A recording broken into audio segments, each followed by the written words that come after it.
Hello बच्चों, आज का हमारा टॉपिक है एटम्स एंड मॉलिक्यूल्स। तो चलिए आज का टॉपिक स्टार्ट करते हैं। तो बच्चों, हमने प्रीवियस जो भी क्लासेस थी उसमें हमने मैटर्स और सराउंडिंग्स, हमारे मैटर्स प्योर फॉर्म में हैं कि मिक्सचर फॉर्म में हैं, इन सब के बारे में स्टडी किया था। तो आज हम एटम्स और मॉलिक्यूल्स के बारे में देखते हैं। तो सबसे पहले जो भी हमारा मैटर्स था, हमने देखा था कि जो भी हमारे मैटर होते हैं, पदार्थ होते हैं, वो छोटे छोटे कणों से मिलके बने रहते हैं। तो पदार्थ का जो सबसे छोटा कण होता है उन्हीं को हम क्या बोलते हैं बच्चों?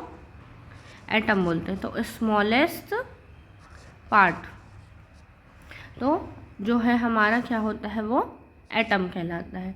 तो जो भी हमारा पदार्थ होता है उसका सबसे छोटा जो पार्ट होता है, स्मॉलेस्ट यूनिट होती है, उसे हम बोलते हैं एटम्स।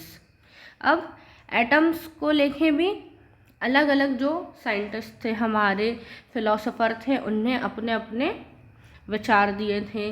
उन्होंने अपने अपने रिसर्च की थी कि जो भी हमारा मैटर है या मैटर के अंदर जो कॉन्स्टिट्यूएंट पार्टिकल्स हैं वो किन किन से मिलके बना है, तो उसके लिए उन्होंने अलग अलग स्टडी की थी। तो हम थोड़ा सा उनकी हिस्ट्री जान लेते हैं। हिस्ट्री, ठीक है। तो सबसे पहले हम बात करते हैं, एक साइंटिस्ट थे, Indian scientist, Indian philosopher canard, महर्षि कनाड थे, जो उन्होंने बताया था बच्चों कि जो भी हमारे पदार्थ होते हैं, अगर हम उनको डिवाइड करें, अगर हम मैटर को डिवाइड करते हैं तो वो स्मॉलर और स्मॉलर पार्टिकल्स में क्या होता है, वो ब्रेक होता जाता है। कि अगर ये हमारे पास सपोज ये पदार्थ है, मैटर है ये, और हम इसको क्या करेंगे, कट करेंगे, इनको हम बीच से तोड़ेंगे, तो वो हमेशा क्या होगा, छोटे छोटे छोटे छोटे पार्ट्स में फर्दर डिवाइड होता चला जाएगा। तो इन्हीं को उन्होंने क्या बोल दिया था कि ये क्या है, स्मॉलर जो पार्ट्स हैं, पार्टिकल है, वो क्या है, हमारे एटम है। ठीक है। इन्हीं पार्टिकल्स का नाम उनने दिया था परमाणु। ठीक है। तो इन्हीं छोटे छोटे पार्टिकल्स को उन्होंने क्या बोल दिया था, महर्षि कनाड ने, परमाणु। अब सेकंड अगर हम बात करें दूसरे फिलोसोफर की, तो हमारे दूसरे फिलोसोफर थे जो एक ग्रीक फिलोसोफर थे। ग्रीक फिलोसोफर थे, उन्होंने बताया था, ग्रीक फिलोसोफर क्या थे, उनका नाम क्या था हमारा बच्चों? ग्रीक फिलोसोफर का नाम था डेमोक्रिटस। डेमोक्रिटस ने क्या बोला था? Democritus and Lucifer, Democritus and Lucifer जो साइंटिस्ट थे, उन्होंने बताया था, उन्होंने इसका नाम ही दे दिया था, डेमोक्रिटस ने नाम दे दिया था कि जो एक इंडिविजुअल पार्टिकल है, हमने बताया कि जो हमारा मैटर है हम उसको डिवाइड करते जा रहे हैं, छोटे छोटे पार्टिकल्स में ब्रेक करते जा रहे हैं। अब एक स्टेज ऐसी आ जाएगी कि अब जो हमारा पदार्थ है वो डिवाइड नहीं होगा, अब वो छोटे छोटे पार्टिकल्स में एक स्टेज ऐसी आ जाएगी कि अब वो और टूटेगा नहीं। उस स्टेज को या उस पार्टिकल्स को हमने नाम दे दिया है परमाणु, एटम। तो डेमोक्रिटस ने इसी का नाम क्या रख दिया था कि जो इनडिविजिबल पार्टिकल है उसको उन्होंने बोल दिया था एटम्स। उसको क्या बोल दिया था बच्चों? एटम्स। एटम्स मीन्स कि इनडिविजिबल। ठीक है। तो अभी हमने क्या रीड किया कि जो भी हमारा मैटर है उसका जो स्मॉलेस्ट पार्ट होता है वो बच्चों हमारा क्या होता है, एटम होता है। जो महर्षि कनाड थे उन्होंने बताया था कि जब हम पदार्थ को तोड़ते जाते हैं तो वो छोटे छोटे पार्ट में विभाजित होते जाता है, ब्रेक होते जाता है, और एक स्टेज ऐसी आती है कि जो अब पदार्थ है वो अन्य भागों में नहीं टूटता है, तो वो सबसे छोटा जो पार्टिकल हो जाता है वो हमारा क्या कहलाया जाता है, परमाणु। अब दूसरा जो ग्रीक फिलोसोफर थे डेमोक्रिटस और लूसीफर, उन्होंने इसी का नाम रख दिया था कि ये जो इनडिविजिबल पार्टिकल है उसको क्या बोलेंगे, हम एटम्स बोलेंगे। तो यहाँ तक तो कोई कन्फ्यूज़न नहीं है। उसके बाद फिर नेक्स्ट दूसरे जो साइंटिस्ट थे, एंटोनी लेविसियर। एंटोनी लेविसियर जो साइंटिस्ट थे, उन्होंने क्या किया था बच्चों, उन्होंने केमिकल कॉम्बिनेशन के 2 इम्पॉर्टेंट लॉ दिए थे। क्या दिया था इन्होंने? Law of chemical combination. उन्होंने बताया था कि जो भी हमारे पास केमिकल्स हैं वो आपस में कैसे कंबाइन होंगे और वो कैसे रिएक्ट करेंगे। तो उन्होंने इसके लिए 2 नियम बताए थे। ठीक है, तो एक फर्स्ट जो लॉ था वो है law of conservation of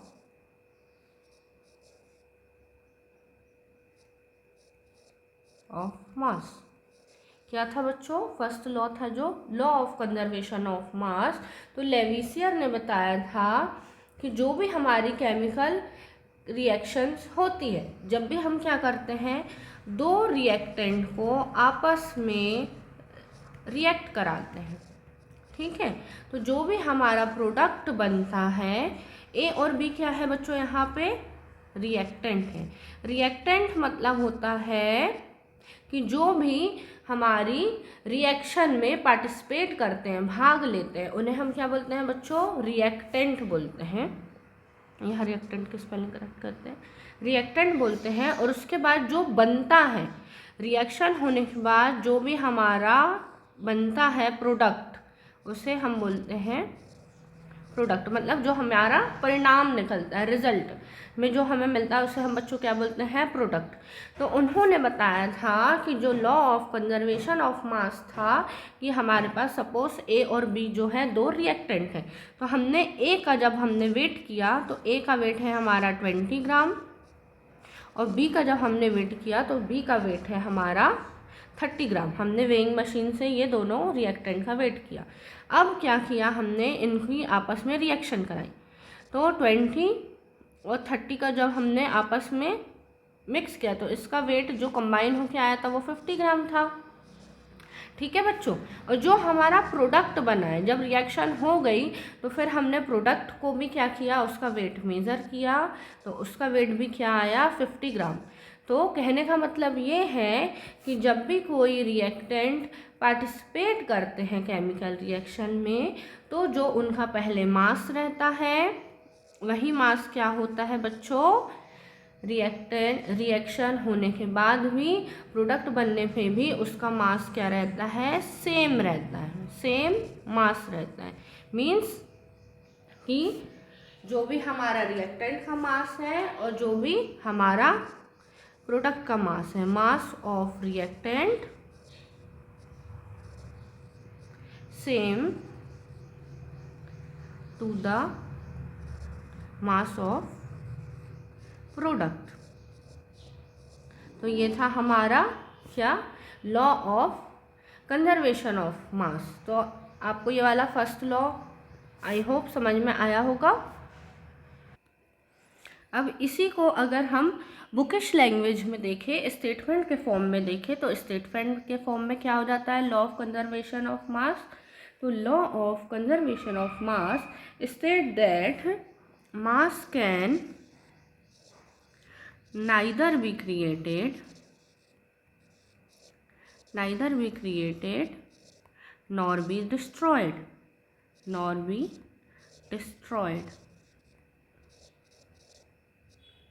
in a chemical reaction।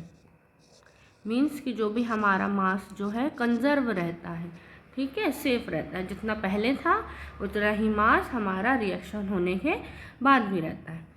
ठीक है बच्चों। अब सेकंड जो लॉ था, सेकंड लॉ क्या था?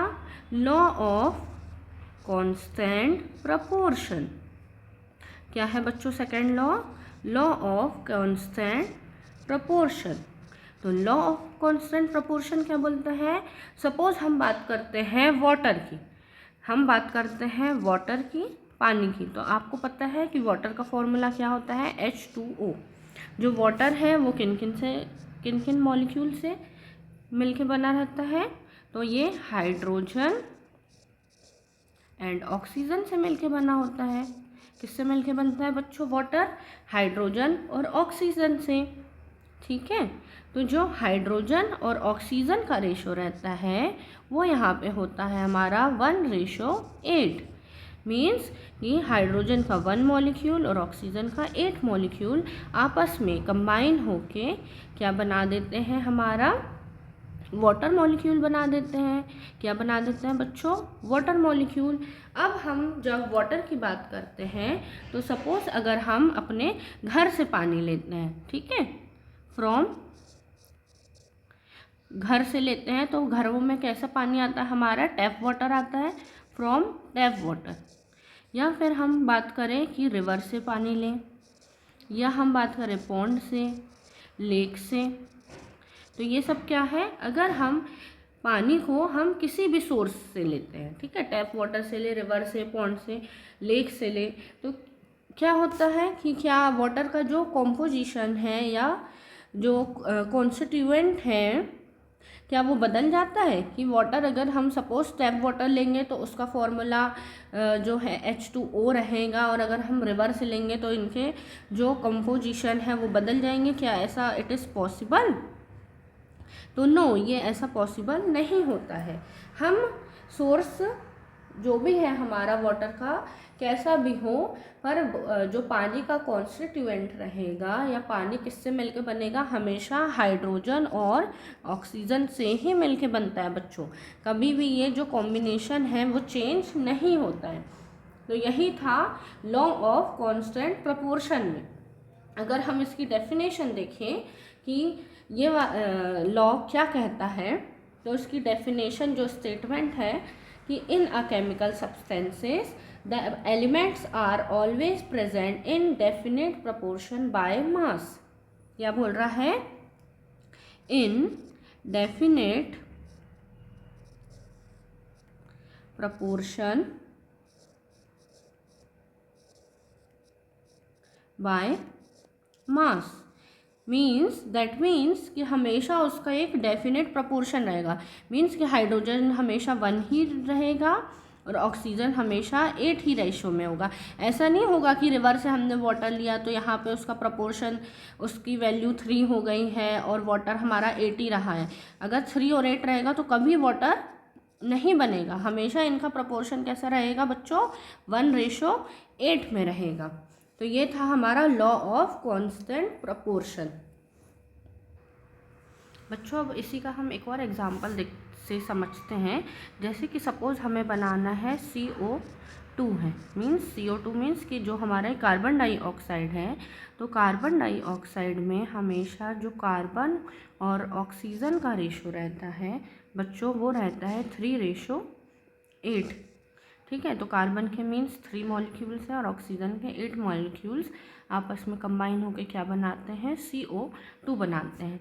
तो अब आप बताइए कि अगर हमारे पास कार्बन जो है 6 ग्राम है, 6 ग्राम कार्बन है, तो बताओ कि ऑक्सीजन की कितनी वैल्यूज़ चाहिए रहेगी हमें यहाँ पे CO2 फॉर्म करने के लिए।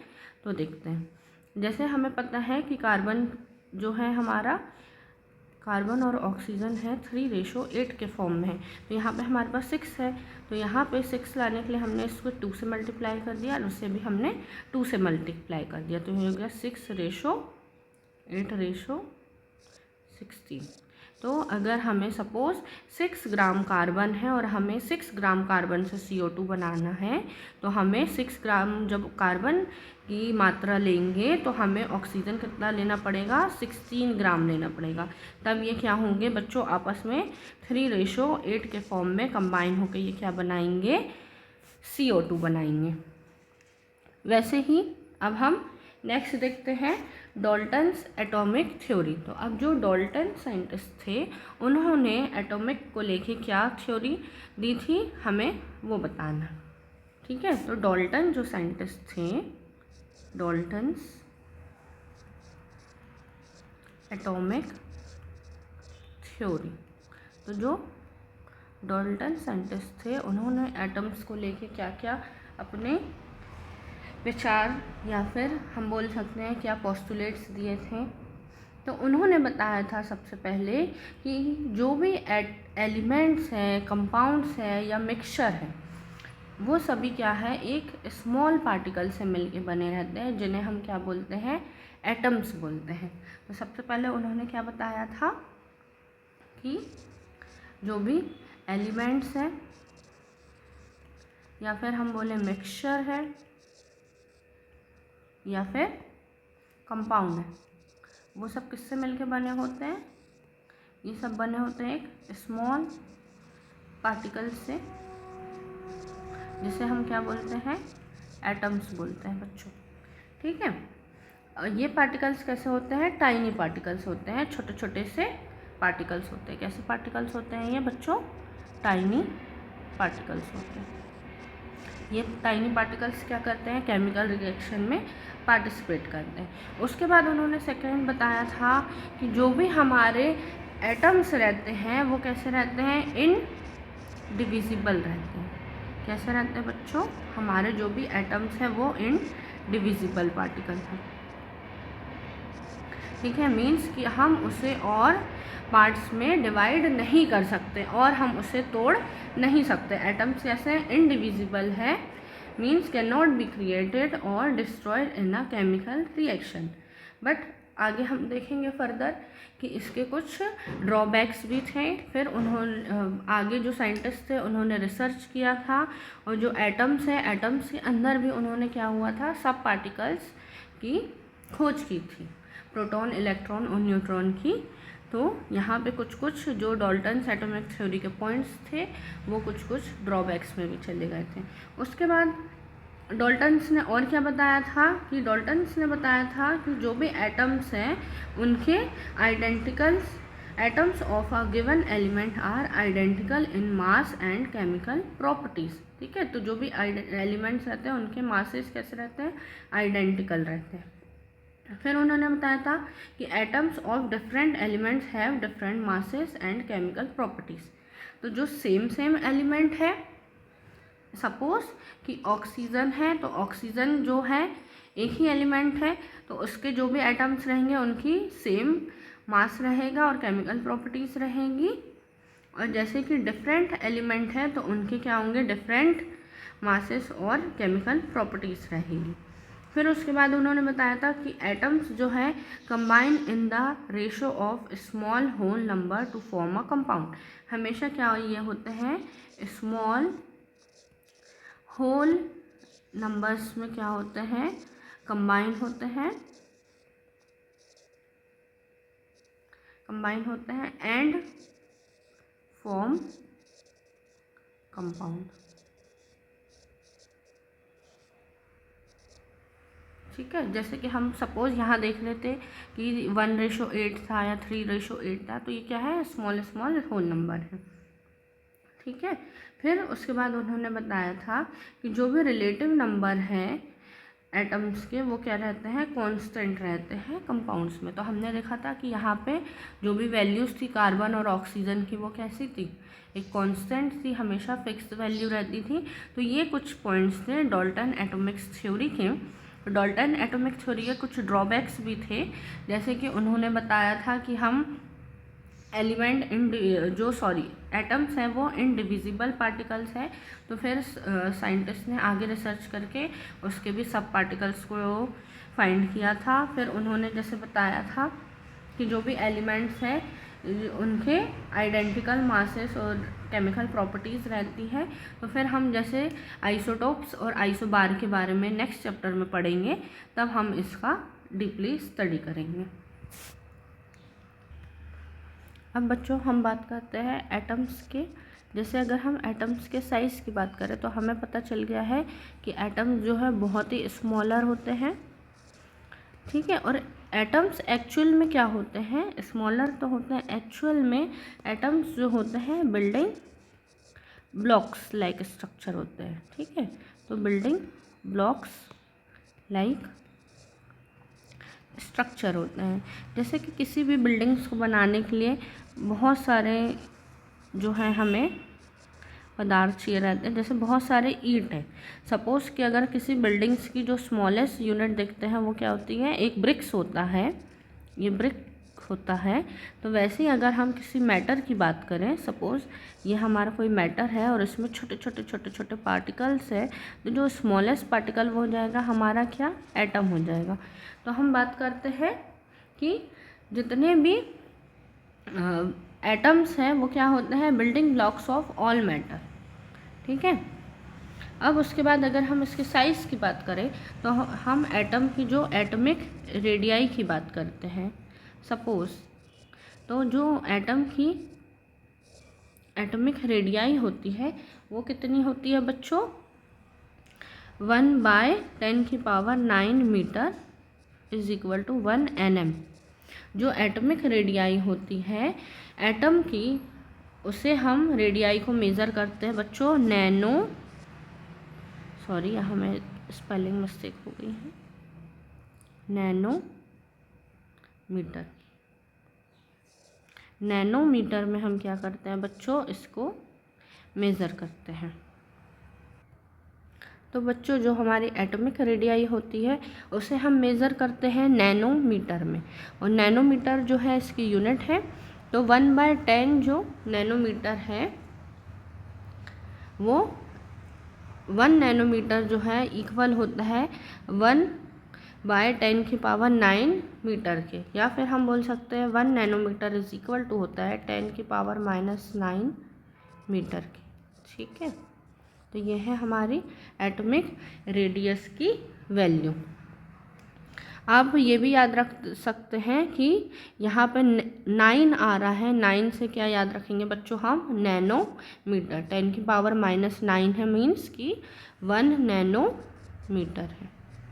अब हम बात करते हैं जो भी हमारे एलिमेंट्स थे उनके सिम्बॉल्स, एटम्स के लिए जो भी साइंटिस्ट ने सिम्बॉल दिए थे।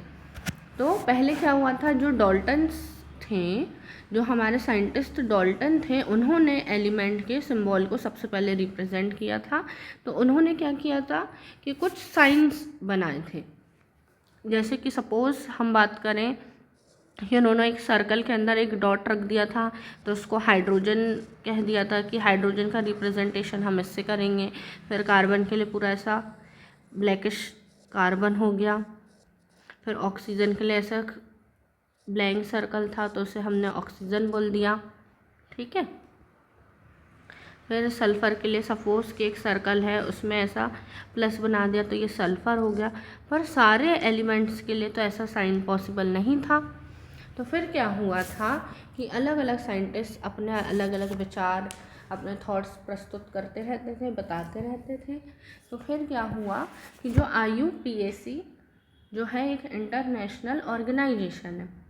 ठीक है बच्चों, IUPAC क्या है, IUPAC इसका फुल फॉर्म भी देख लेते हैं हम, क्या होता है, international union of pure and applied chemistry. तो ये जो IUPAC है, इन्होंने क्या बोला था, इन ऑर्गेनाइजेशन ने, उन्होंने बोला कि अब क्या होता है कि ये IUPAC जो है ऑर्गेनाइजेशन, यही सारे एलिमेंट्स के नेम, सिंबल और यूनिट को क्या करते हैं, अप्रूव करते हैं। तो इन्होंने क्या बोला कि इंग्लिश के जो भी वर्ड्स मतलब नेम रहेंगे एलिमेंट्स के, उसके हम क्या करेंगे बच्चों, 2 लेटर, स्टार्टिंग का 2 लेटर लेके ही हम क्या करेंगे, इनके नेम रख देंगे, मतलब नाम रख देंगे। तो जो पहला लेटर रहेगा, फर्स्ट लेटर को हम हमेशा कैपिटल लिखेंगे। ठीक है, कैपिटल रहेगा। फर्स्ट लेटर जो रहेगा हमारा वो कैपिटल रहेगा, और जो सेकंड लेटर रहेगा हमारा वो कैसा रहेगा, स्मॉल रहेगा। और इंग्लिश के वर्ड से ही हम इनको क्या करेंगे, रिप्रेजेंट करेंगे। तो सबसे पहले जैसे कि नाम है हमारा हाइड्रोजन, तो हाइड्रोजन में क्या आ रहा है, फर्स्ट लेटर है H, तो इसका साइन हो गया, इसका सिंबल हो गया हमारा H। जैसे अब हम बात करें एल्यूमिनियम। ठीक है, तो एल्यूमिनियम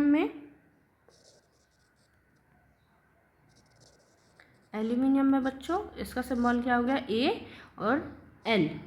ठीक है, अब हम AL ए कैपिटल लिखेंगे और एल स्मॉल लिखेंगे। हम ऐसा नहीं लिख सकते, ये रॉन्ग वे हो जाएगा।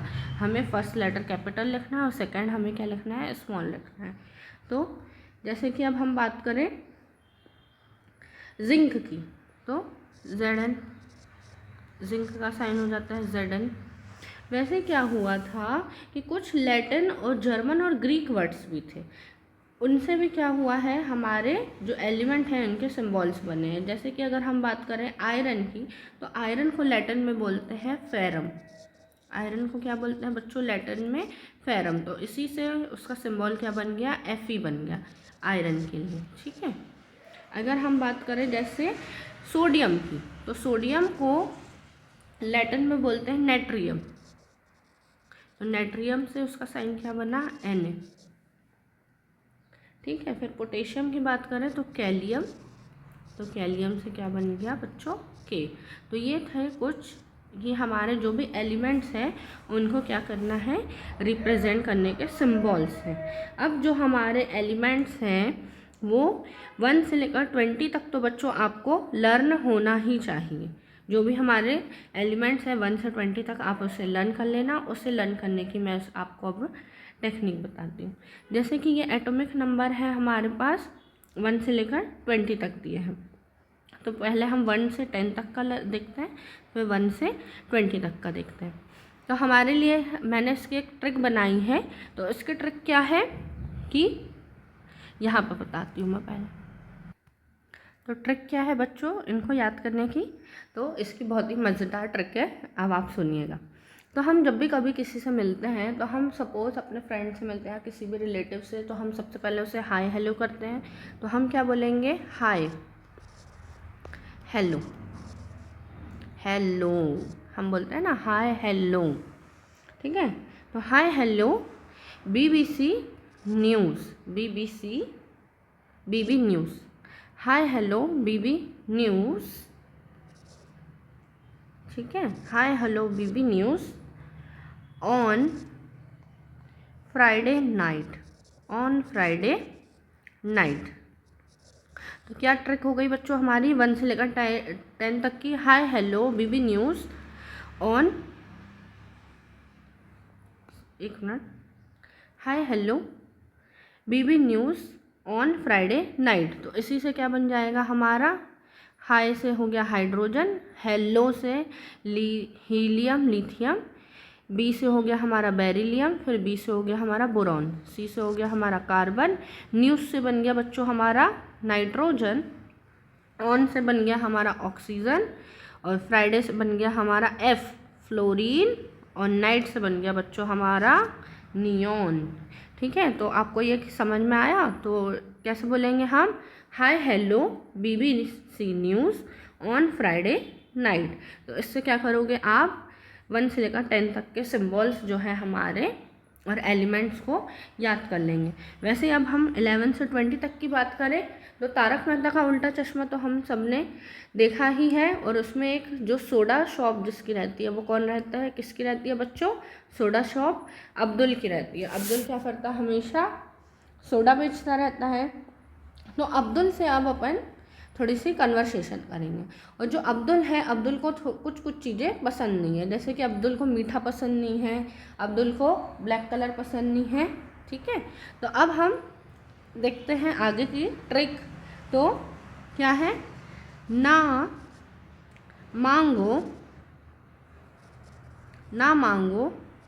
अब्दुल से पेप्सी सोडा कोल्ड ड्रिंक। क्या नहीं मांगो बच्चों अब्दुल से, ना मांगो अब्दुल से पेप्सी सोडा कोल्ड ड्रिंक और काजू कतली। तो ये देखो बच्चों, ना मांगो, ना से क्या हो जाएगा हमारा Na सोडियम, मांगो से क्या हो जाएगा Mg मतलब मैग्नीशियम, अब्दुल से हम क्या ले लेंगे बच्चों Al एल्यूमिनियम, फिर से हो जाएगा हमारा सिलिकॉन, पेप्सी में P से हो जाएगा हमारा फॉस्फोरस, सोडा से हो जाएगा S से सल्फर, कोल्ड ड्रिंक्स में क्या हो जाएगा Cl क्लोरीन, और से हो जाएगा हमारा आर्गन, काजू कतली, के से हो जाएगा हमारा पोटेशियम और कतली का सी, ए से हो जाएगा बच्चों हमारा कैल्शियम। तो 11 से लेकर 20 तक की हमने क्या ट्रिक देखी कि ना मांगो अब्दुल से पेप्सी, सोडा, कोल्ड ड्रिंक और काजू कतली। तो ये हमारा 1 से लेकर 20 तक जो भी हमारे एटॉमिक नंबर है, जो भी हमारे एलिमेंट्स हैं और उनके सिंबल है। तो बच्चों आप इस टेक्निक से, ट्रिक से आप इसे लर्न कर लेना, ठीक है। अब बच्चों हम बात करते हैं एटॉमिक मास की। तो एटॉमिक मास क्या होता है बच्चों? हर एक मैटर का, जो भी सब्सटेंसेस होता है उसका कुछ ना कुछ मास वेट तो होता ही है। तो वैसे ही हमारे एटम का भी क्या होगा, कुछ तो मास होगा ही होगा। तो एटॉमिक मास की डेफिनेशन हम क्या बोल सकते हैं? Mass of an atom of an element. किसी भी एलिमेंट के जो भी एटम का मास होगा वो हमारा क्या होता है? एटॉमिक मास होता है, ठीक है। तो जो एटॉमिक मास है, पहले एटॉमिक मास को बच्चों हम AMU से डिनोट करते थे। AMU means atomic mass unit.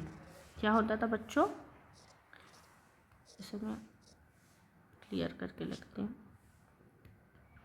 Atomic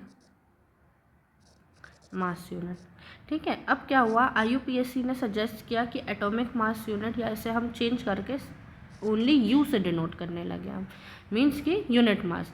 तो जैसे कि अगर हम बात करें कि हमारे पास है 1 kg आलू है, 1 kg पोटैटो है, तो अगर हम किसी एटम की बात करेंगे तो हम क्या बोलेंगे कि हमारे पास 1U ऑक्सीजन है, ठीक है, या 12U क्या है, हमारे पास कार्बन है।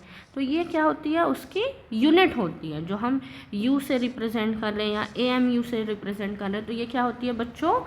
एटॉमिक मास को रिप्रेजेंट करने की यूनिट होती है। अब हम एटॉमिक मास को कैलकुलेट कैसे करेंगे?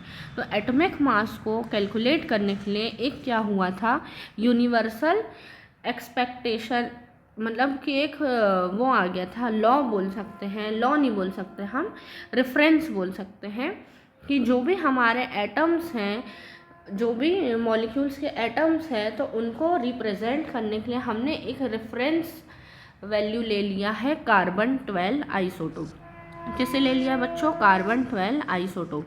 सपोज ये हमारे पास एक कार्बन 12 का एटम है, कार्बन 12 एटम है, इसको हमने क्या ले लिया है, एक हमारा स्टैंडर्ड क्या ले लिया है बच्चों? रेफरेंस ले लिया है। इसे क्या ले लिया हमने? स्टैंडर्ड रेफरेंस ले लिया है। उसी के थ्रू हम जो हमारे दूसरे एलिमेंट्स हैं उनके एटॉमिक मास को हम क्या करते हैं बच्चों? कैलकुलेट करते हैं। तो सपोज अब मैं इसका थोड़ा सा कलर चेंज करती हूँ। सपोज ये हमारे पास कार्बन 12 मॉलिक्यूल है। अब मैंने इसको क्या किया है कि इसको मैंने 12 पार्ट में डिवाइड कर दिया है, ठीक है। ये हो गया 1 2 3 4 5 6 7 8 9 10 11 9 10 11 12, ठीक है। तो ये हमारा C12 मॉलिक्यूल है और इसको हमने क्या किया है, मैंने इसको 12 छोटे छोटे भाग में डिवाइड कर दिया है। तो अब मैं क्या करूँगी, ये जो 12 छोटे छोटे भागों में डिवाइड किया है, अब इसका मैं बच्चों क्या करूँगी, एक भाग ले लूँगी, ठीक है। इसका मैं ये एक भाग यहाँ से पिक करूँगी और सपोज़ कि यहाँ पर हमारे पास एक तराजू है, ठीक है। तो यहाँ पे एक सामान कुछ रखा है हमारे पास, सपोज़ यहाँ पे मेरे पास सेब रखे हैं, ठीक है। ये मेरे पास कुछ एप्पल है। और पहले के टाइम पे हम वेट कैसे करते थे, हमारे पास यहाँ पे बाट होते थे, इसमें लिखा रहता था 1 kg या 2 kg। ये बाट से हम क्या करते थे, हमारा जो भी पदार्थ रहता था, फल रहता था, फ्रूट रहता था, सब्जियाँ रहती थी, हम इसको क्या करते थे, मेज़र करते थे। अब हम एटम्स को मेज़र करने के लिए क्या कर रहे हैं, मैंने यहाँ से कार्बन 12 का एक टुकड़ा उठाया, ठीक है। कार्बन 12 का मैंने ये एक टुकड़ा उठाया और मैंने यहाँ रख दिया, और यहाँ पे मैंने क्या रख दिया, एक हाइड्रोजन मॉलिक्यूल रख दिया। ठीक है बच्चों, क्या रख दिया मैंने यहाँ पे, एक हाइड्रोजन मॉलिक्यूल रखा। अब मैंने इसका वेट किया तो ये जो कार्बन 12 है वो क्या हुआ, हाइड्रोजन मॉलिक्यूल इसके इक्वल आ गया। तो मैंने क्या बोला कि जो एक हाइड्रोजन मॉलिक्यूल है मेरा वो किसके इक्वल है, कार्बन 12 के एक भाग के, मतलब कि 1/12 के एक भाग के इक्वल है। मैं फिर से बताती हूँ बच्चों कि हमारे पास एक कार्बन 12 था, उसको मैंने क्या किया, 12 भागों में डिवाइड किया। अब उसका मैंने एक टुकड़ा उठाया और उससे मैंने क्या किया, किसी भी एलिमेंट को वेट किया, मतलब मेज़र करके देख रहे हैं कि वो उसके कितना बराबर है। ठीक है, तो ये क्या होगा, हमारा एटॉमिक मास का कॉन्सेप्ट होगा।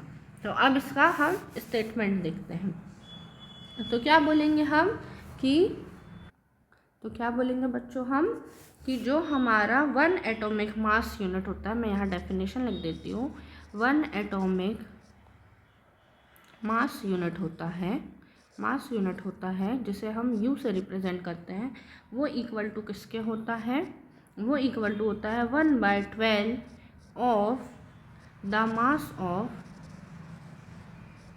Carbon 12 atom. कार्बन 12 एटम के 1/12 भाग के 1/12 भाग के बराबर क्या होता है, हमारा एक एटॉमिक मास होता है। जैसे कि सपोज यहाँ पे हम ऐसा शॉर्ट में लिख देते हैं 1 MU इज इक्वल टू हो गया 1/12 of carbon atom, carbon atom. ठीक है, और इसी को अगर हम अभी हमने यहाँ जो हाइड्रोजन के लिए बताया था, तो एग्जाम्पल में क्या हो जाएगा कि हाइड्रोजन एटम का वो जो 1U है, 1U ऑफ हाइड्रोजन एटम किसके इक्वल हो गया, 1/12 ऑफ कार्बन के इक्वल हो गया। ठीक है, 1/12 ऑफ कार्बन एटम के इक्वल हो गया। 1 हाइड्रोजन जो है, हाइड्रोजन का बच्चों जो 1 यूनिट है, 1 एटॉमिक मास यूनिट है, वो 1/12 पार्ट कार्बन के इक्वल हो जाती है। ठीक है, अब हमें क्या करना है बच्चों, कुछ जो हमारे एटॉमिक मास है, कुछ एलिमेंट के, फ्यू एलिमेंट्स के हमें एटॉमिक मास क्या करना है, लर्न कर लेना है, याद ही कर लेना है आपको। क्या, atomic mass of few elements, मैं आपको बताती हूँ। ठीक है, जैसे हाइड्रोजन, यहाँ मैं लिख रही हूँ एलिमेंट और यहाँ लिख रही हूँ मैं एटॉमिक मास। ठीक है, तो सबसे पहले हमारे पास है H, हाइड्रोजन है, तो हाइड्रोजन का एटॉमिक मास क्या होता है बच्चों, 1 होता है। फिर हम बात करते हैं कार्बन, तो कार्बन का क्या होता है, 12। नेक्स्ट है नाइट्रोजन, मैं इसके पूरे नाम लिख देती हूँ ताकि आपको स्टडी करने में प्रॉब्लम ना हो। नाइट्रोजन का क्या होता है एटॉमिक मास बच्चों, 14। फिर हम बात करते हैं ऑक्सीजन, ऑक्सीजन का होता है 16। सोडियम,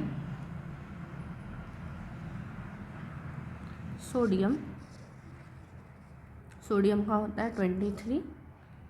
मैग्नीशियम, इसका होता है 24। तो बच्चों आप बोलेंगे कि ये हम कब तक याद करते रहे, ये तो थोड़ा सा कॉम्प्लिकेटेड है, तो डोंट वरी, इसकी भी हम क्या करते हैं, आपको एक ट्रिक बता देते हैं। ठीक है, क्या ट्रिक है बच्चों, ट्रिक ये है इसको लर्न करने की कि जो भी हमारे पास इवन नंबर है, हमारे पास इवन नंबर होते हैं और ऑड नंबर होते हैं। इवन और ऑड क्या, जो भी हमारे एटॉमिक नंबर है, एटॉमिक नंबर है। ठीक है बच्चों, जो भी एटॉमिक नंबर है, जो इवन वाले नंबर होंगे, सपोज 2, 4, 6, 8, ठीक है, और ऑड वाले 1, 3, 5, 7, तो जितने भी इवन नंबर होंगे उन्हें हमें क्या करना है, 2 से मल्टीप्लाई कर देना है, और ऑड वालों को क्या करना है, 2 से मल्टीप्लाई करके +1 कर देना है। ठीक है, बस इतनी सिंपल सी हमारी क्या है, ट्रिक है हमारे एटॉमिक मास को कैलकुलेट करने की। अब सपोज करो हमारे पास एलिमेंट है 2, 2 किसका होता है एटॉमिक नंबर? हीलियम का होता है। तो इसमें हम क्या करेंगे, 2 से मल्टीप्लाई करेंगे तो क्या आ जाएगा 4। तो हीलियम का जो एटॉमिक मास है बच्चों, हीलियम का एटॉमिक मास कितना हो गया? 4 हो गया। ठीक है, वैसे ही हम अब निकालते हैं किसके लिए? सपोज हम निकाल रहे हैं, किसके लिए निकाल दें हम निकाल देते हैं 3 नंबर के लिए। ठीक है, तो 3 × 2 करेंगे हम +1। ठीक है, तो ये हो गया 6 + 1 मीन्स की 7। ठीक है, तो एटॉमिक नंबर क्या आ गया? अब हम एटॉमिक मास क्या आ गया हमारा? 7 आ गया। तो ये ट्रिक है, इससे आप क्या करना कि जो भी इवन एटॉमिक नंबर है और ऑड एटॉमिक नंबर है उनके एटॉमिक मास कैलकुलेट कर लेना। बट बच्चों इसके कुछ एक्सेप्शंस भी हैं। ठीक है, एक्सेप्शंस की बात मैं कर दे रही हूँ यहाँ पे। एक्सेप्शन में क्या है? 4 एलिमेंट है जो एक्सेप्शन में है हमारे पास। कौन कौन से? हाइड्रोजन, बेरिलियम, ठीक है, फिर नाइट्रोजन और आर्गन। ठीक है, तो इसके लिए यहाँ पे है 1 इसका एटॉमिक नंबर होता है और मास भी इसका 1 ही होता है, हाइड्रोजन का तो याद रखना। फिर यहाँ पे बेरिलियम का 4 होता है बट इसका एटॉमिक मास 9 हो जाएगा। नाइट्रोजन का 7 होता है बट इसका 2 मतलब मल्टीप्लिकेशन में 2 + 1 से आंसर नहीं आएगा, इसका 14 होता है। और आर्गन के लिए 18 और उसका एटॉमिक मास क्या होता है? 40। तो ये जो 4 है ये क्या है? एक्सेप्शंस है। तो इसको आप बच्चों लर्न कर लेना। बाकी आप इस ट्रिक से एटॉमिक मास और एटॉमिक नंबर फाइंड कर सकते हैं। अब बच्चों हम नेक्स्ट बात करते हैं मॉलिक्यूल की। तो मॉलिक्यूल क्या होता है? What is molecule?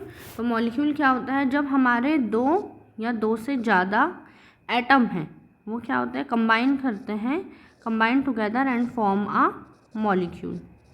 ठीक है, तो हम डेफिनेशन क्या देखते हैं कि 2 or more atoms that are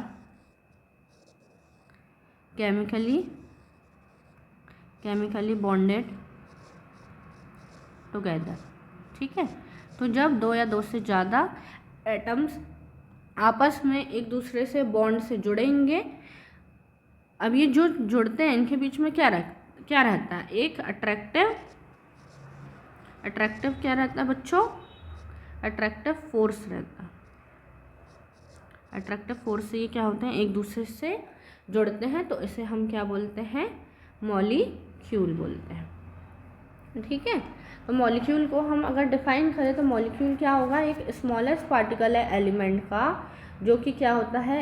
independently existence कर सकता है और सब्सटेंसेस की ऑल प्रॉपर्टी को शो करता है। तो क्या करता है ये? इंडिपेंडेंटली क्या होता है ये बच्चों? इंडिपेंडेंट रहता है। सबसे पहले तो इंडिपेंडेंट है, एग्जिस्टेंस, फिर ये क्या करता है? Show all property of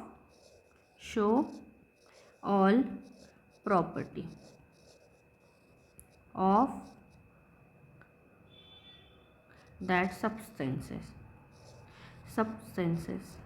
suppose मैं बात करूँ ऑक्सीजन है मॉलिक्यूल की, तो ऑक्सीजन का जो मॉलिक्यूल है वो उसकी सारी प्रॉपर्टीज़ को, सब्सटेंसेस जो हैं उसकी सारी प्रॉपर्टीज़ को शो कर देगा। अब जो ये मॉलिक्यूल रहते हैं तो मॉलिक्यूल्स में जो भी हमारे एटम्स हैं, एटम से मिलके ही तो मॉलिक्यूल बना है, तो वो कैसे प्रेजेंट होते हैं हम ये देखते हैं। तो कुछ जो एटम्स रहते हैं वो फ्रीली रहते हैं। ठीक है, कुछ एलिमेंट्स में जो एटम्स रहते हैं वो फ्रीली रहते हैं और कुछ जो रहते हैं वो 2 के फॉर्म में, 3 के फॉर्म में, मतलब डाईएटॉमिक रह सकते हैं, ट्राईएटॉमिक, मोनोएटॉमिक रह सकते हैं। तो अब हम उनकी बात करते हैं। सबसे पहले जब हम बात करते हैं हमारी नोबल गैसेस की, मॉलिक्यूल्स हैं like noble gases, molecule of noble gases.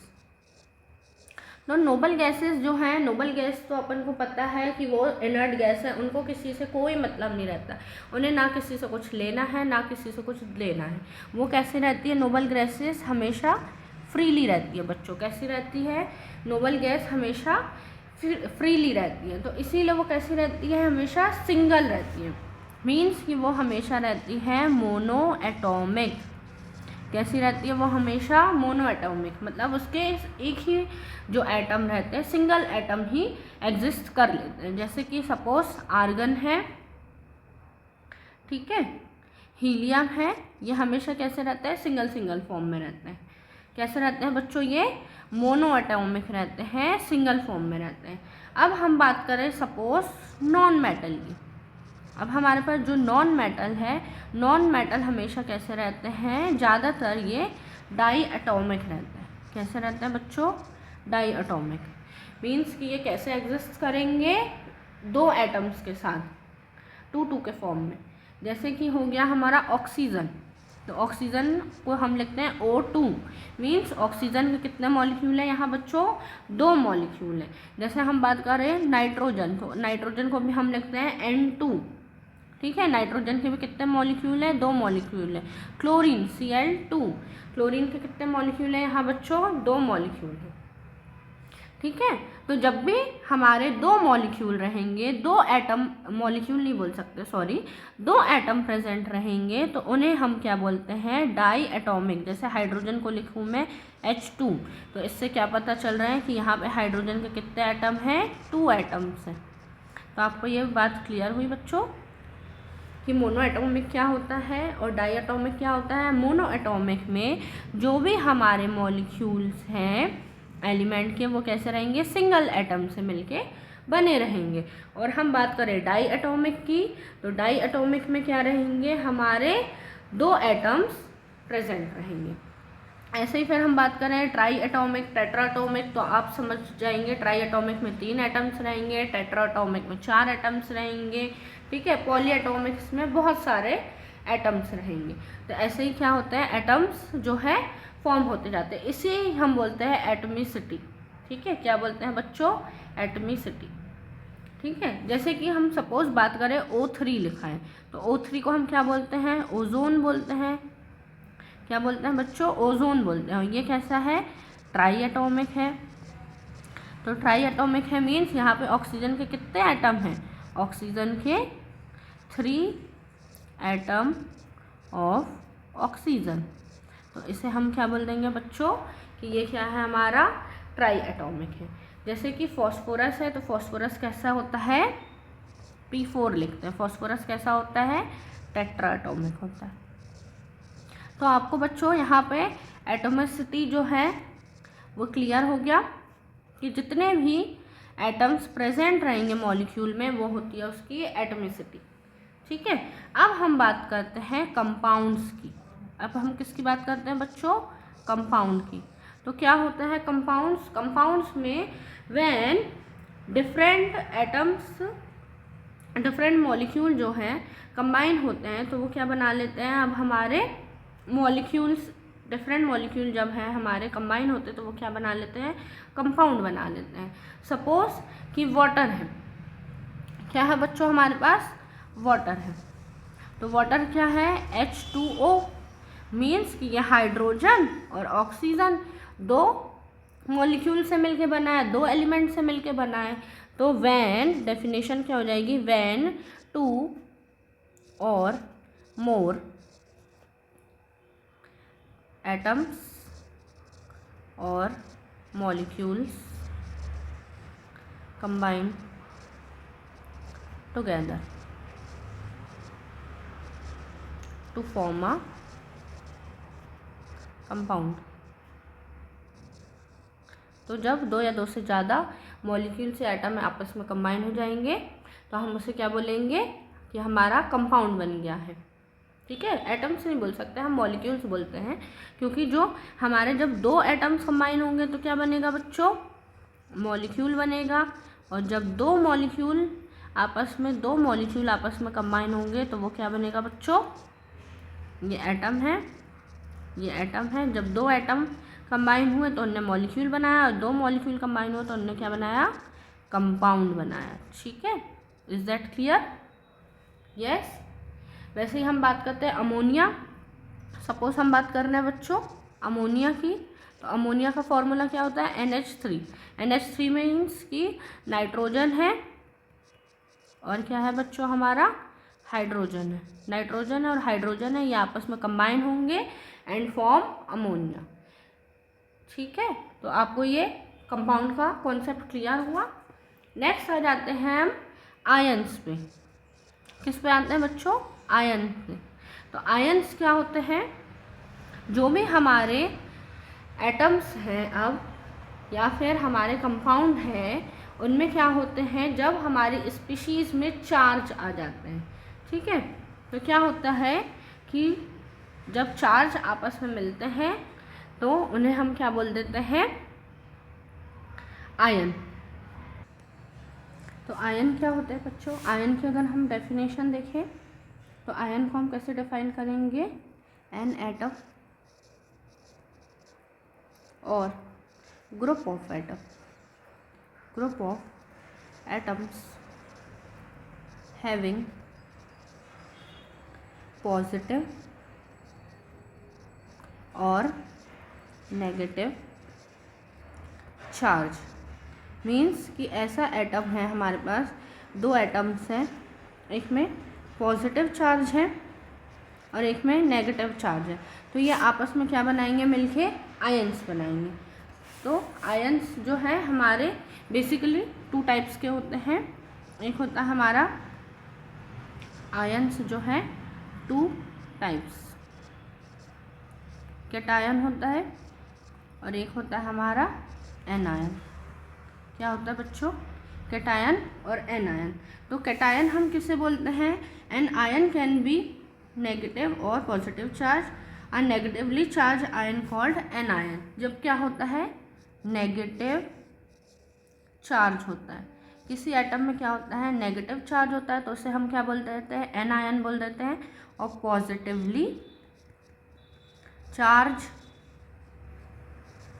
Atom को हम क्या बोल देते हैं, कैटायन बोल देते हैं। इसके हम कुछ एग्जाम्पल देखते हैं। सपोज इसके एग्जाम्पल क्या क्या हो जाएंगे बच्चों, तो इसके एग्जाम्पल हम देखेंगे तो कैटायन का एग्जाम्पल क्या हो जाएगा बच्चों, कैटायन का एग्जाम्पल हो जाएगा Na+, K+, Ca2+। और एनायन की अगर हम सपोज बात करें तो Cl- मीन्स क्लोराइड आयन। फिर हम बात करते हैं सल्फाइड आयन की, तो सल्फाइड का क्या हो जाएगा, S2-, फिर हाइड्रोक्साइड आयन OH-। तो ये सब क्या है, हमारे कैटायन और एनायन की एग्जाम्पल। अब कैटायन और एनायन को हम और एक वे में समझते हैं कि सपोज एक बॉडी है, सपोज एक एटम है, तो हर किसी के पास क्या होता है, एक कुछ पॉजिटिव चीज़ें होती है और कुछ नेगेटिव चीज़ें होती हैं। ठीक है, हमारे पास पॉजिटिव थॉट्स भी होते हैं और नेगेटिव थॉट्स भी होते हैं। तो जब हम अपनी जितनी भी पॉजिटिव एनर्जी है, सपोज और नेगेटिव एनर्जी है मेरे अंदर, तो जितनी भी नेगेटिव एनर्जी है, जब हम अपनी नेगेटिव एनर्जी को बाहर फेंक देते हैं, ठीक है, ये जो नेगेटिव एनर्जी है इसको हमने अपने अंदर से बाहर निकाल दिया। तो जब हमने अपने अंदर से नेगेटिव चीज़ों को बाहर निकाल दिया, तो अब हमारे अंदर क्या बची बच्चों, सारी पॉजिटिव चीज़ें बची। तो जब हमारे पास सारी नेगेटिव चीज़ों को हम बाहर फेंक देते हैं, तो हमारे पास क्या बचता है, अंदर पॉजिटिव चीज़ें, जिसे ही हम क्या बोलते हैं, कैटायन। जब हमारे अंदर सब पॉजिटिव पॉजिटिव हो जाता है तो हम क्या लिख देते हैं, हम पॉजिटिव। मीन्स H के ऊपर हमने प्लस लिखा है, H+ मीन्स कि उसके पास एक नेगेटिव चार्ज था, एक नेगेटिव मीन्स इलेक्ट्रॉन था, जिसे उसने क्या किया, बाहर फेंक दिया। तो इसलिए उसके ऊपर हमने क्या लिख दिया, H+ लिख दिया। सपोज यहाँ पे लिखा है Ca2+, यहाँ पे आप ध्यान से देखोगे तो यहाँ पर क्या लिखा है, Ca2+ लिखा है। मीन्स कि ये जो कैल्शियम का मॉलिक्यूल था, कैल्शियम के पास मॉलिक्यूल के पास 2 नेगेटिव और 2 पॉजिटिव चार्ज थे। सपोज, तो उसने जो दो नेगेटिव थे इलेक्ट्रॉन, दोनों इलेक्ट्रॉन को क्या किया, उसने दो इलेक्ट्रॉन को किसी और को दे दिया, अपनी नेगेटिव एनर्जी उसने किसी और को दे दी, तो उसके पास क्या हो गया, अब 2 प्लस पॉजिटिव चार्ज आ गए। तो आपको ये समझ में आया कॉन्सेप्ट। ये जो हम नंबर्स लिखते हैं पॉजिटिव और नेगेटिव, +2 -2 +1 -1, तो ये हम क्यों लिखते हैं कि जितने हम इलेक्ट्रॉन को डोनेट कर देते हैं बच्चों, जितने भी हम इलेक्ट्रॉन को डोनेट कर देते हैं तो उसको हम ऊपर उन नंबर को लिखते हैं, ठीक है, सब केस में। बच्चों वापस से हम इसको थोड़ा सा रिवाइज करते हैं। अभी मैंने जैसा बताया था कि Na+ लिखा है, प्लस लिखा है मीन्स यहाँ पे कुछ नहीं लिखा है नंबर, मीन्स कि ये 1 है। तो Na+ लिखा है मीन्स कि Na ने क्या किया, 1 इलेक्ट्रॉन जो है डोनेट कर दिया, 1 इलेक्ट्रॉन डोनेट कर दिया है, और वो कैसा बन गया है बच्चों, पॉजिटिव बन गया। उसने सारी नेगेटिव एनर्जी अपनी निकाल दी, मतलब 1 इलेक्ट्रॉन को जो नेगेटिव पार्टिकल था उससे निकाल दिया, तो वो क्या बन गया है, पॉजिटिव बन गया है, ठीक है। वैसे ही अगर हम नेगेटिव आयन की बात करें, जैसे सपोज क्लोरीन है, क्लोरीन के ऊपर लिखा है -1 चार्ज, तो क्लोरीन के ऊपर लिखा है -1 चार्ज, मतलब उसने अब क्या किया बच्चों, 1 इलेक्ट्रॉन को गेन किया है, मतलब कि उसने लिया है, ग्रहण किया है, ठीक है। उसने किसी दूसरे एलिमेंट से एक इलेक्ट्रॉन को क्या किया है, गेन किया। जैसे हम सल्फाइड की बात करें, S2- है, तो उसने 2 इलेक्ट्रॉन को क्या किया है, गेन किया है। तो इज़ दैट क्लियर, आपको ये वाला कॉन्सेप्ट क्लियर हुआ है बच्चों, येस और नो, कि हम कब एलिमेंट के ऊपर पॉजिटिव मीन्स कि कितने नंबर लिखेंगे आयंस में, कि +1 है या -2 है, ये आपको अंडरस्टैंड हुआ कि नहीं। अब नेक्स्ट हम बात करते हैं बच्चों मॉलिक्यूलर मास की। क्या बात कर रहे हैं बच्चों, मॉलिक्यूलर मास की। ध्यान से देखना, बहुत इजी कॉन्सेप्ट है मॉलिक्यूलर मास का। मॉलिक्यूलर मास की अगर हम बात करें इसकी डेफिनेशन की, तो it is the sum of atomic mass, it is the sum, it is the sum of बच्चों एटॉमिक मास। ये क्या होता है, एटॉमिक मास का सम होता है of all the atoms, of all the atoms in a molecule. किसी भी मॉलिक्यूल में जितने भी एटम्स हैं, उन एटम्स के एटॉमिक मास का जब हम सम कर लेंगे बच्चों, तो वो क्या आ जाएगा, मॉलिक्यूलर मास आ जाएगा। आपको थोड़ा सा कन्फ्यूज़न हो रहा होगा, इसको मैं एग्जांपल के थ्रू बता रही हूँ। सपोज हमारे पास है H2O, H2O है मीन्स कि जो वाटर मॉलिक्यूल है हमारा, वो किन किन एटम से मिलके बना है, हाइड्रोजन और ऑक्सीजन से मिलके बना है। किससे मिलके बना है बच्चों, हाइड्रोजन से और ऑक्सीजन से मिलके बना है। यहाँ पे मैं इसका थोड़ा कलर चेंज करती हूँ। तो हाइड्रोजन का जो एटॉमिक मास होता है बच्चों, अभी हमने रीड किया था, स्टडी किया था कि हाइड्रोजन का एटॉमिक नंबर और एटॉमिक मास दोनों क्या होता है, 1 होता है। और ऑक्सीजन की बात की थी हमने, तो ऑक्सीजन का एक जो एटॉमिक मास होता है वो कितना होता है, 16 होता है, ठीक है। तो यहाँ पे फॉर्मूला में है H2O, मतलब हाइड्रोजन के कितने मॉलिक्यूल हैं, 2 हैं। तो हम जो हमारा एटॉमिक मास है उसको 2 से मल्टीप्लाई करेंगे, प्लस जब ये बात याद रखना बच्चों, जब भी हम दूसरे एलिमेंट में जाते हैं, एक एलिमेंट से दूसरे एलिमेंट में जाते हैं, तो हम बीच में क्या है, सपोज हम प्लस करते हैं, सम का साइन लगाते हैं, ठीक है। अब ऑक्सीजन का कितना हो गया मास, 16, तो ये हो गया 2 + 16 = 18। मीन्स कि जो हमारा मॉलिक्यूलर मास है हमारे किसके लिए, वाटर के लिए जो मॉलिक्यूलर मास है वो क्या आ गया बच्चों, 18 आ गया, ठीक है। तो इज़ दैट क्लियर, आपको ये समझ में आया कि ये हमने कैसे निकाला है। मैं एक बार फिर से बता देती हूँ, मॉलिक्यूलर मास में हम जितने भी एटम प्रेजेंट रहते हैं मॉलिक्यूल में, उन सब एटम्स के मास को क्या करते हैं, प्लस कर लेते हैं, आपस में जोड़ लेते हैं, तो उससे हमारा मॉलिक्यूलर मास आ जाता है। अब हम इसको एक और एग्जांपल के थ्रू समझते हैं।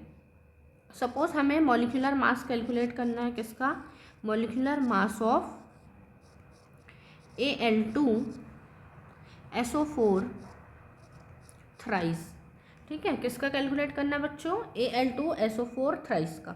तो एल्यूमिनियम का, सबसे पहले हम एल्यूमिनियम का एटॉमिक मास कैलकुलेट करेंगे, मतलब हम टेबल के थ्रू देखेंगे। तो एल्यूमिनियम का मास होता है हमारा बच्चों 27 और एल्यूमिनियम के कितने मॉलिक्यूल हैं, यहाँ Al2 लिखा है, मतलब कि एल्यूमिनियम के कितने मॉलिक्यूल हैं, कितने एटम हैं यहाँ पे बच्चों, 2 एटम है। तो हम इसे 2 से मल्टीप्लाई कर देंगे, 27 को 2 से मल्टीप्लाई करेंगे तो आंसर आ जाएगा हमारा 54। नेक्स्ट हम बात करते हैं SO4 की। SO4 में क्या है बच्चों, सबसे पहले सल्फर है।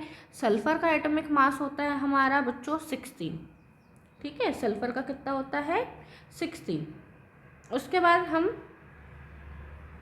बात करते हैं ऑक्सीजन की, सॉरी एक मिनट बच्चों, यहाँ पे थोड़ा सा हम क्लियर करेंगे। यहाँ पे सल्फ़र का जो एटॉमिक मास होता है वो 32 होता है बच्चों, ठीक है, सल्फ़र का कितना होता है 32 होता है। ऑक्सीजन का 16 होता है, सॉरी, ऑक्सीजन का एक मॉलिक्यूल का जो एटॉमिक मास होता है वो 16 होता है। और यहाँ पे हमारे पास कितने मॉलिक्यूल है, ऑक्सीजन के 4 है, तो 16 × 4 करेंगे तो हमारा 64 आ जाएगा। और यहाँ पे क्या है, हमारा सल्फ़र का एक मॉलिक्यूल है तो 32 हो गया। अब यहाँ पे आप देखोगे कि यहाँ पे ब्रैकेट के बाहर लिखा है थ्राइस, 3 लिखा है, मतलब कि ये जो SO4 मॉलिक्यूल है वो कितने टाइम है, 3 टाइम। तब इनका आपस में हम क्या करेंगे, 3 से मल्टीप्लिकेशन कर देंगे। तो 64 का हमने 3 से मल्टीप्लाई करेंगे पहले बच्चों, ठीक है, 64 का 3 से मल्टीप्लाई करेंगे तो हमारा आएगा 192, और 32 का हम 3 से मल्टीप्लाई करेंगे तो हमारा आएगा 96। कैलकुलेशन थोड़ी बड़ी हो गई है बट इजी है। अब इनका हम आपस में सम करेंगे तो ये कितना हो जाएगा बच्चों, 288, ठीक है। अब यहाँ पे हमने ये जो SO4 थ्राइस है, SO4 थ्राइस को पूरा कैलकुलेट करने पे आया हमारा 288। और यहाँ एल्यूमिनियम के जो 2 मॉलिक्यूल थे उसका वेट था हमारा, मास था सॉरी, 54। अब इनको जब हम आपस में ऐड करते हैं तो इसकी वैल्यू क्या आ जाती है बच्चों, 3, 4, इसका सम करने पे क्या आता है बच्चों, 3, 4, 2। तो molecular mass of Al2SO4 thrice का क्या आ गया बच्चों, 342। ऐसे ही हम और भी बहुत सारे जो हमारे मॉलिक्यूल्स हैं उनका मॉलिक्यूलर मास जो है फॉर्मूले से कैलकुलेट कर सकते हैं। फॉर्मूला क्या है, फॉर्मूला सिंपल है, जितने भी हमारे मॉलिक्यूल्स है, एटम्स है, सबका क्या करना है, हमें सम कर देना है, एटॉमिक मास को ऐड कर देना है तो हमारा मॉलिक्यूलर मास आ जाएगा। नेक्स्ट हम बात करते हैं बच्चों फॉर्मूला यूनिट मास की, फॉर्मूला यूनिट मास। तो फॉर्मूला यूनिट मास क्या होता है बच्चों, फॉर्मूला यूनिट मास भी सेम है। फॉर्मूला यूनिट मास में बस हम बात कर लेते हैं आयंस की। किसकी बात करते हैं बच्चों, आयंस की। इसकी भी डेफिनेशन देखें तो it is the sum of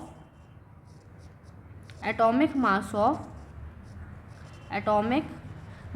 of ions and atoms present in formula. तो ये बेसिकली आयंस के लिए होता है। सेम वही है जैसे सपोज NaCl है, NaCl एक आयन है, तो Na का जो हमारा वेट है, सॉरी एटॉमिक मास है वो 23 होता है, और क्लोरीन का क्या होता है हमारा 35.5। इनको हम आपस में प्लस करेंगे तो क्या आ जाएगा 58.5 U। तो ये क्या है, फॉर्मूला यूनिट मास सेम है, सबका क्या करना है, बस आपस में सम करना है। तो क्या आ जाएगा, सारे जितने भी एटॉमिक मास है इनका सम करेंगे तो हमारा फॉर्मूला यूनिट मास आ जाएगा।